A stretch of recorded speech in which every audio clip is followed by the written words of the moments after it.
À 5 jours de l'élection présidentielle dans les territoires palestiniens, cette fois, la campagne bat son plein. Les 7 candidats multiplient les meetings, mais il y a peu de suspense pour ce scrutin. Mahmoud Abbas apparaît en effet aux yeux des Palestiniens comme le successeur évident de Yasser Arafat. Reportage de nos envoyés spéciaux, Gwenaëlle Lenoir et Stéphane Taponnier. La machine électorale a plein régime. Les 7 candidats n'ont que 2 petites semaines pour faire campagne et à quelques jours des élections, ils se démènent pour faire le plein des voix. Le grand favori, c'est lui, Mahmoud Abbas, connu aussi sous son nom de guerre, Abou Mazen. Seul candidat du Fatah, le parti fondé par Yasser Arafat, vieux compagnon de route du Raïs défunt, il fut aussi un Premier ministre très peu populaire. Mais en quelques semaines, sa cote de sympathie a explosé.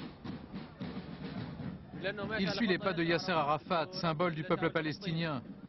Voilà le pourquoi de sa popularité, sa désignation comme héritier de Yasser Arafat et la capacité de mobilisation de la machine Fatah. Tous les meetings sont ouverts par un défilé des scouts du parti. Salle comble, chauffée par la Chabiba, la branche jeunesse du Fatah. À la tribune, le candidat Abbas est entouré des autorités religieuses musulmanes et chrétiennes.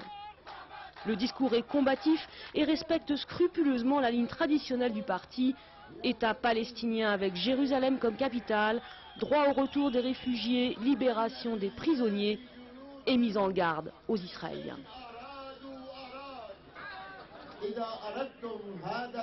Si vous voulez la sécurité, la route de la paix est connue. La route est connue et nous sommes prêts à la paix, à condition de récupérer tous nos droits. Sinon, tous les murs, les colonies, les prisons ne vous serviront à rien, ni maintenant, ni dans le futur. Il était accusé d'être l'homme des Israéliens, le voilà qui marche dans les pas de Yasser Arafat. Bien sûr que c'est le même chemin. Nous arriverons à un État indépendant, bien sûr. Nuance de taille, Mahmoud Abbas a toujours condamné la militarisation de l'intifada, ne cesse de demander aux groupes armés de déposer les armes. Une ligne pragmatique qui convainc les Palestiniens, il est crédité de 67% des voix.